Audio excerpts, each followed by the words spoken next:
নমস্কার বন্ধুরা, স্বাগতার দুনিয়াতে সবাইকে ওয়েলকাম জানাই। আজ বানাবো মোরলা মাছের ঝাল। ছোট মাছ কিন্তু খেতে অসাধারণ। 200 গ্রাম মোরলা মাছ নিয়েছি, একদম ছোট সাইজের নয় আর বেশি বড়ও নয়, মাঝারি সাইজের মোরলা মাছ। ভালোভাবে বানিয়ে ধুয়ে পরিষ্কার করে জল ঝরিয়ে মাছের সঙ্গে দিয়ে দিচ্ছি হলুদ গুঁড়ো আর দেব লবণ হলুদ মাছের সঙ্গে ভালোভাবে মাখিয়ে নেব। তারপর গ্যাসটা অন করে কড়াইয়ের মধ্যে সর্ষে তেল দিয়ে গ্যাসের ফ্লেমটা মিডিয়াম করে সবগুলো মাছ ভাজতে দিয়ে দিচ্ছি।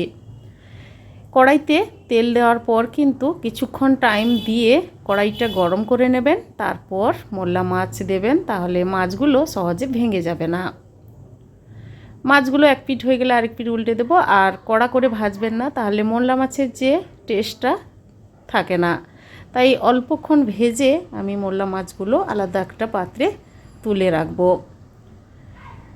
তারপর আমি গ্যাসটা অন করে কড়াইয়ের মধ্যে সর্ষের তেল 3 টেবিল স্পুন দিয়ে দিচ্ছি সামান্য পরিমাণ কালো জিরে আর 2টো মাঝারি সাইজের পেঁয়াজ ঝিরিঝিরি করে কেটে দিয়ে দিলাম। পেঁয়াজটা লাল করে ভেজে নেব। এরপর দিয়ে দেব টমেটো, একটা বড় সাইজের টমেটো টুকরো করে দিয়েছি। আপনারা টমেটো দিতে না চাইলে নাও দিতে পারেন। অল্প লবণ দিলাম টমেটোটা নরম হয়ে যাওয়ার জন্য। মোরলা মাছের ঝাল বানানোর জন্য আমি নিয়েছি মশলা। একটা ছোট্ট বাটির মধ্যে হাফ কাপের মতো জল দিয়ে মশলাগুলো দিয়ে দিচ্ছি। সাদা সর্ষে বাটা, শুকনো লঙ্কা বাটা আর পেঁয়াজ বাটা শিলনোড়াতে বেটে নিয়েছি টেস্টটা ভালো হওয়ার জন্য। আর কালারটা ভালো হওয়ার জন্য কাশ্মীরি লঙ্কার গুঁড়ো হাফ টেবিল স্পুন দিয়ে ভালোভাবে মশলাটা জলের সঙ্গে মিশিয়ে রাখলাম।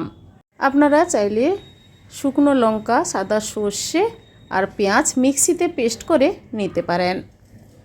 পেঁয়াজ আর টমেটোটা লাল করে ভাজা হয়ে গেছে। এরপর আমি দিয়ে দেব ভেজে রাখা মোরলা মাছ।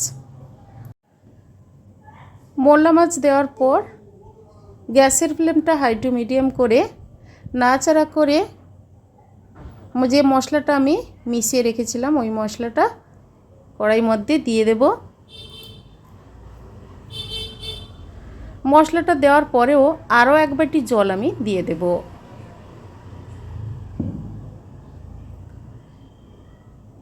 এরপর নাড়াচাড়া করে সামান্য পরিমাণ হলুদ গুঁড়ো দিয়ে দেব আর দেব পরিমাণ মতো লবণ। মাছ ভাজার সময় লবণ দিয়ে মাছটা ভেজেছিলাম, তারপর রান্নাতে অল্প লবণও দিয়ে দিলাম। এবার মিনিট 5 ফুটতে দেব। মোরলা মাছ বন্ধুরা এভাবে বানিয়ে গরম ভাতের সঙ্গে দুপুরবেলা খাবেন, খুব ভালো লাগবে। কিছুক্ষণ ফুটে যাওয়ার পর দেখুন কালারটা কিন্তু দুর্দান্ত এসেছে আর মোরলা মাছ থেকে হালকা তেল বেরোতে শুরু করেছে। এবার সবার লাস্টে দিয়ে দেব অল্প সর্ষে তেল। আপনারা চাইলে নাও দিতে পারেন, তবে সবার লাস্টে সর্ষে তেল দিলে মাছের ঝালের টেস্টটাও বেশ ভালো হয়। এবার কিন্তু গ্যাসটা অফ করে কিছুক্ষণ রেস্টে রেখে সার্ভ করে নেব।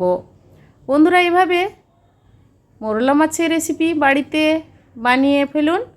কেমন হয়েছে কমেন্ট করে জানাবেন, লাইক করবেন। আর আমার চ্যানেলে নতুন বন্ধু হতে চাইলে আমার চ্যানেলটি সাবস্ক্রাইব করে নেওয়ার অনুরোধ থাকলো। বন্ধুরা পাশে থাকা বেল আইকন প্রেস করবেন।